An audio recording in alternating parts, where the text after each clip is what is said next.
Hello dear students, I Rahul Mishra and today we will discuss a numerical problem based on chemical equilibrium. So first numerical is for the reaction A plus B, reversible sign C plus D. Initial molar concentration of capital A and capital B are 0.8 mole per liter each. At equilibrium, molar concentration of capital C is found to be 0.60 mole per liter. Then you have to calculate the value of Kc. It means in this question a reversible reaction is given. इस question में एक reversible reaction दी गई है. Capital A plus capital B gives out reversible sign capital C plus capital D, where capital A and capital B are reactants and capital C and capital D are products.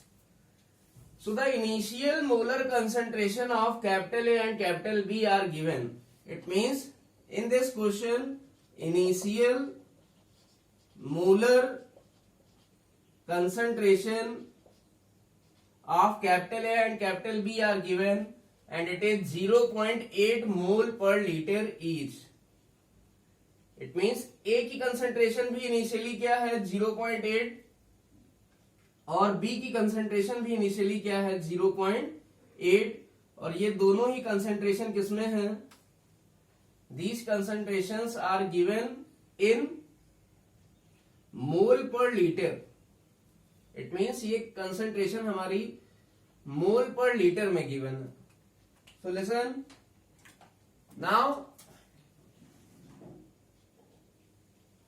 the concentration of product capital C and capital D, it means जो capital C और capital D हैं हमारे product, इनकी initially concentration क्या होगी या initial concentration क्या होगी?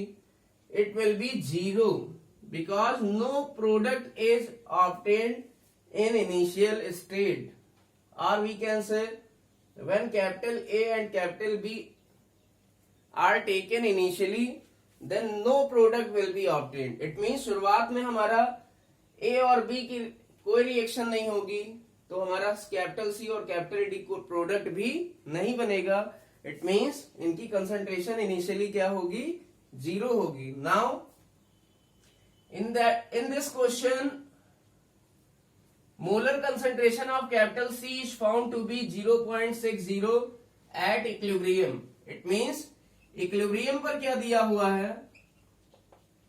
जो C की मोलर कंसंट्रेशन है, C that is प्रोडक्ट, इसकी मोलर कंसंट्रेशन हमें दी है 0.60.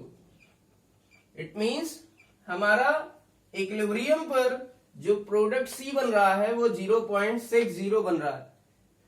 So you can see when A and B reacts with each other, when 1 mole of A and 1 mole of B reacts with each other, then 1 mole of C and 1 mole of D will be obtained. It means जब एक मोल A का और एक मोल B का आपस में react करते हैं तो एक ही मोल C का और एक ही मोल D का बनता है. इट मीन्स अगर इक्विलिब्रियम पर 0.60 मोल C का बन रहा है तो प्रोडक्ट का भी कितना बनेगा? 0.60.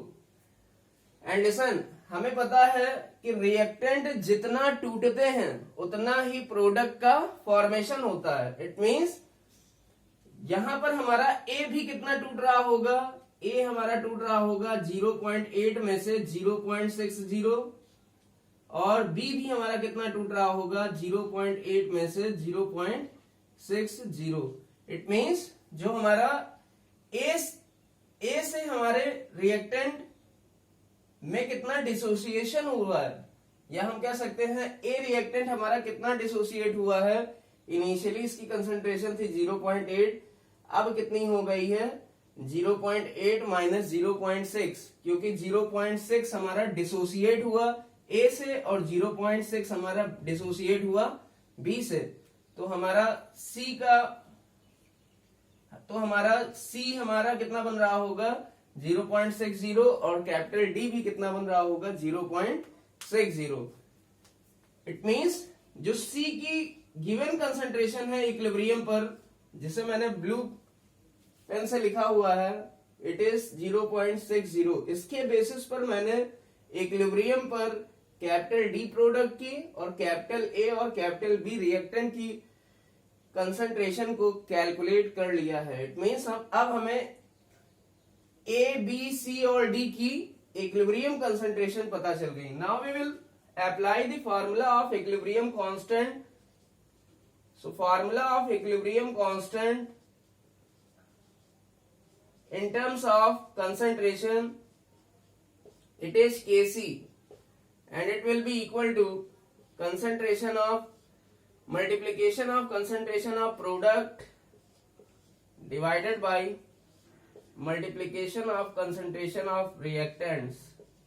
It means we can say concentration of C into concentration of D upon concentration of A into concentration of B. And these concentrations are taken at equilibrium. It means capital C, concentration of capital C, what is this? This is concentration of capital C is taken at equilibrium. It means जो Kc का formula होता है उसमें जो concentration के terms होते हैं वो सभी कहाँ लिए जाते हैं? equilibrium स्टेट पर लिए जाते हैं। Now what is the concentration of capital C at equilibrium? It is 0.60. Now concentration of D at equilibrium, it is also 0.60 divided by concentration of A, it is 0.8 minus 0.6, that is 0.20. Concentration of A is 0.20 into concentration of B will be 0.8 minus 0.6, that is 0.20 mole per liter. Now we solve it. So point ये cancel हो जाएगा हमारा. It means your answer will become the value of equilibrium constant will be 3 into 3, that is 9. It means equilibrium constant की value या Kc की value कितनी आएगी? 9. So this is very simple question.